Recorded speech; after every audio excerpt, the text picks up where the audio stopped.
On Memorial Day this past Monday, Jill and I visited Arlington National Cemetery. As we entered those hallowed grounds, we saw rows and rows of crosses among the rows of headstones with other emblems of belief, honoring those who paid the ultimate price on battlefields around the world. The day before, we visited Uvalde, Texas. In front of Robb Elementary School, we stood before 21 crosses for 19 third and fourth graders and 2 teachers. On each cross, a name, and nearby, a photo of each victim that Jill and I reached out to touch. Innocent victims murdered in a classroom that had been turned into a killing field. Standing there in that small town, like so many other communities across America, I couldn't help but think there are too many other schools, too many other everyday places that have become killing fields, battlefields here in America. We stood at such a place just 12 days before, across from a grocery store in Buffalo, New York, memorializing 10 fellow Americans, a spouse, a parent, a grandparent, a sibling, gone forever. At both places, we spent hours with hundreds of family members who were broken, whose lives will never be the same. They had one message for all of us: do something. Just do something. For God's sake, do something. After Columbine, after Sandy Hook, after Charleston, after Orlando, after Las Vegas, after Parkland, nothing has been done. This time, that can't be true. This time, we must actually do something. The issue we face is one of conscience and common sense. For so many of you at home, I want to be very clear. This is not about taking away anyone's guns. It's not about vilifying gun owners. In fact, we believe we should be treating responsible gun owners as an example of how every gun owner should behave. I respect the culture and the tradition and the concerns of lawful gun owners.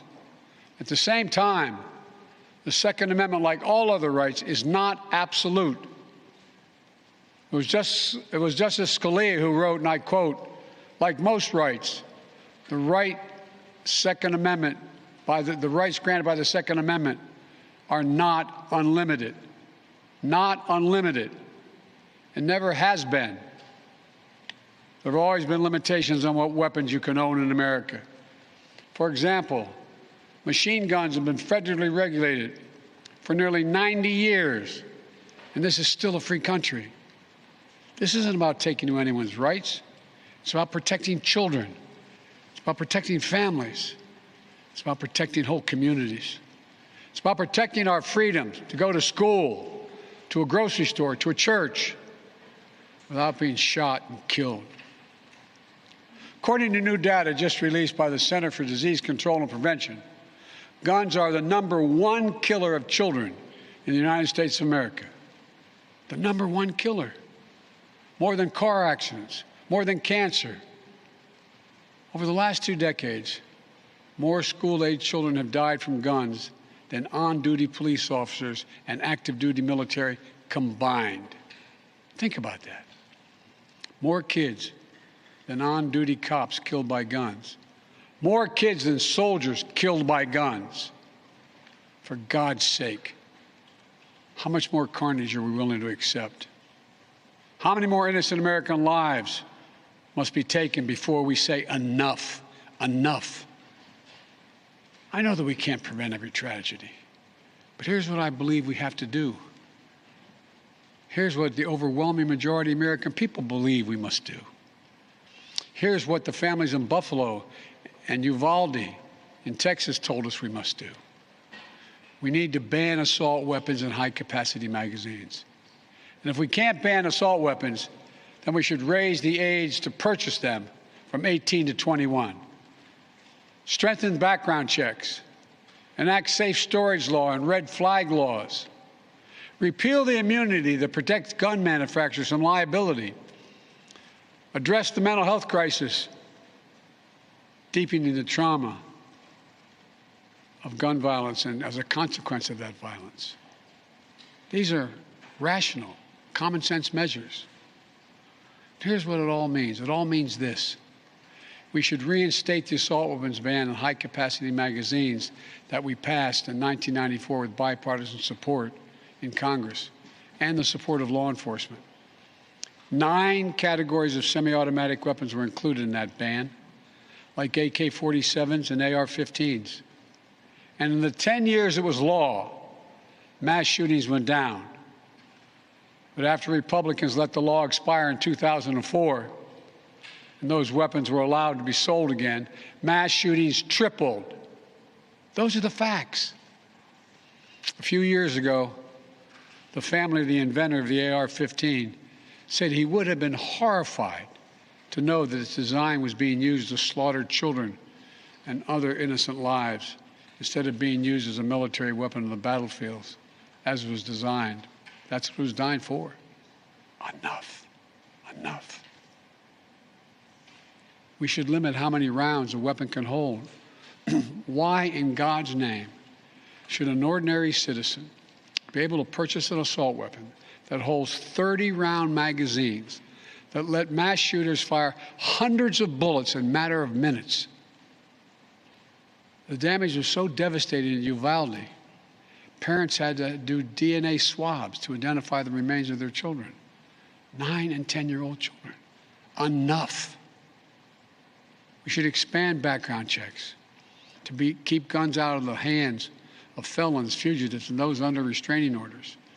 Stronger background checks are something that the vast majority of Americans, including the majority of gun owners, agree on. I also believe we should have safe storage laws and personal liability for not locking up your gun. The shooter in Sandy Hook came from a home full of guns. They were too easy to access. That's how he got the weapons. The weapon he used to kill his mother and then murdered 26 people, including 20 first graders. If you own a weapon, you have a responsibility to secure it. Every responsible gun owner agrees to make sure no one else can have access to it, to lock it up, to have trigger locks.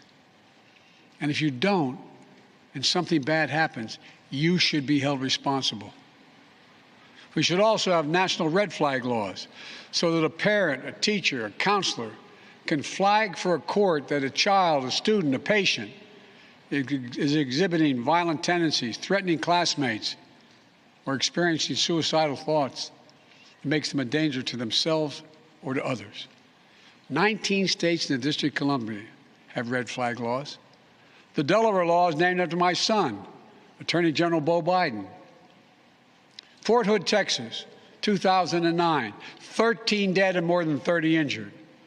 Marjorie Stoneman Douglas High School in Parkland, Florida, 2018, 17 dead, 17 injured. In both places, countless others suffering with invisible wounds. Red flag laws could have stopped both these shooters. In Uvalde, the shooter was 17 when he asked his sister to buy him an assault weapon, knowing he'd be denied because he was too young to purchase one himself. She refused.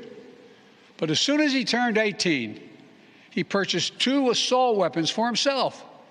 Because in Texas, you can be 18 years old and buy an assault weapon, even though you can't buy a pistol in Texas until you're 21. If we can't ban assault weapons, as we should, we must at least raise the age to be able to purchase one to 21. Look, I know some folks will say 18-year-olds can serve in the military and fire those weapons. But that's with training and supervision by the best trained experts in the world. Don't tell me raising the age won't make a difference. Enough. We should repeal the liability shield that often protects gun manufacturers from being sued for the death and destruction caused by their weapons. They're the only industry in this country that has that kind of immunity. Imagine if the tobacco industry had been immune from being sued, where we'd be today. The gun industry's special protections are outrageous. It must end. And let there be no mistake about the psychological trauma that gun violence leaves behind. Imagine being that little girl, that brave little girl in Uvalde, who smeared blood off her murdered friend's body onto her own face to lie still among the corpses in her classroom and pretend she was dead in order to stay alive. Imagine what it'd be like for her to walk down the hallway of any school again. Imagine what it's like for children who experience this kind of trauma every day in school, in the streets, in communities all across America. Imagine what it's like for so many parents to hug their children goodbye in the morning, not sure whether they'll come back home. Unfortunately, too many people don't have to imagine that at all. Even before the pandemic, young people were already hurting. There's a serious youth mental health crisis in this country.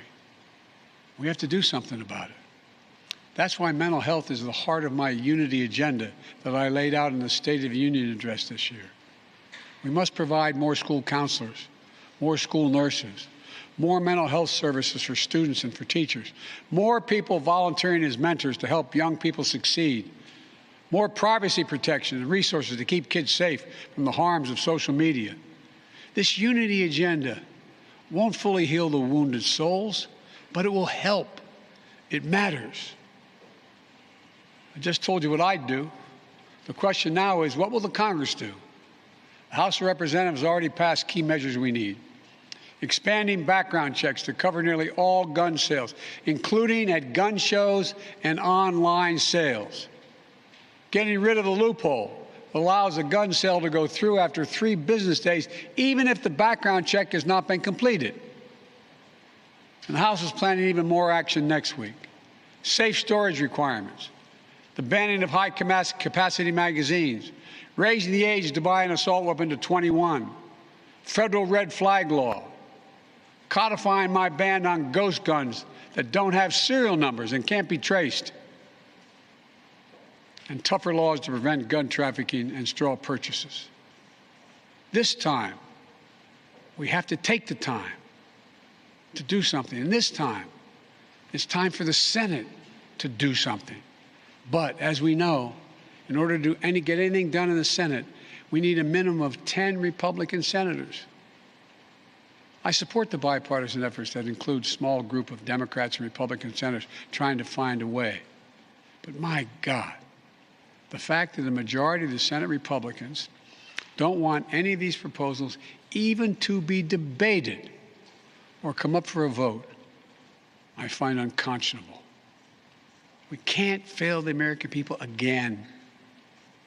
Since Uvalde, just over a week ago, there have been 20 other mass shootings in America, each with 4 or more people killed or injured, including yesterday at a hospital in Tulsa, Oklahoma. A shooter deliberately targeted a surgeon using an assault weapon he bought just a few hours before his rampage that left a surgeon, another doctor, a receptionist, and a patient dead and many more injured. That doesn't count the carnage we see every single day. It doesn't make the headlines. I've been in this fight for a long time. I know how hard it is, but I'll never give up. And if Congress fails, I believe this time a majority of the American people won't give up either.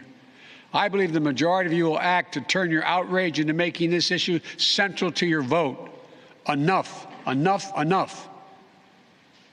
Over the next 17 days, the families in Uvalde will continue burying their dead. It will take that long in part because it's a town where everyone knows everyone. And day by day, they will honor each one they lost. Jill and I met with the owner and staff of the funeral home as being strong to take care of their own.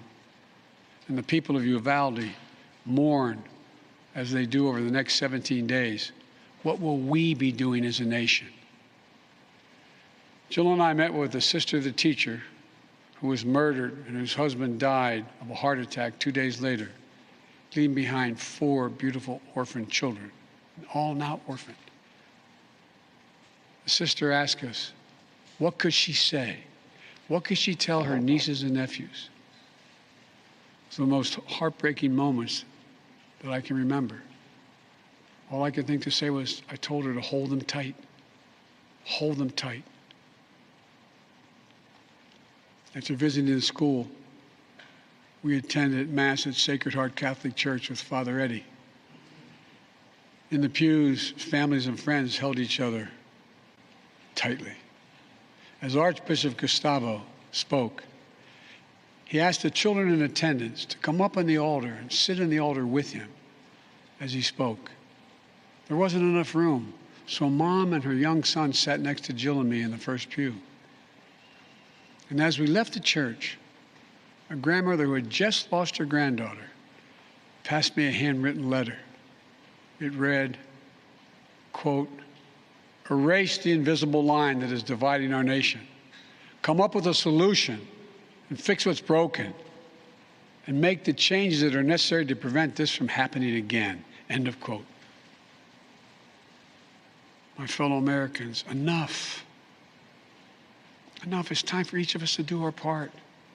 It's time to act for the children we've lost, for the children we can save, for the nation we love.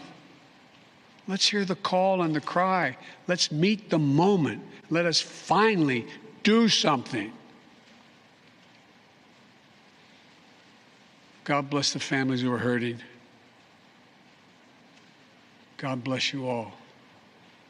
From a hymn based on the 91st Psalm sung in my church.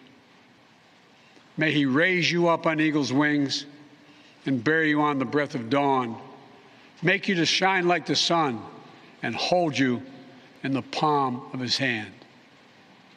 That's my prayer for all of you. God bless you.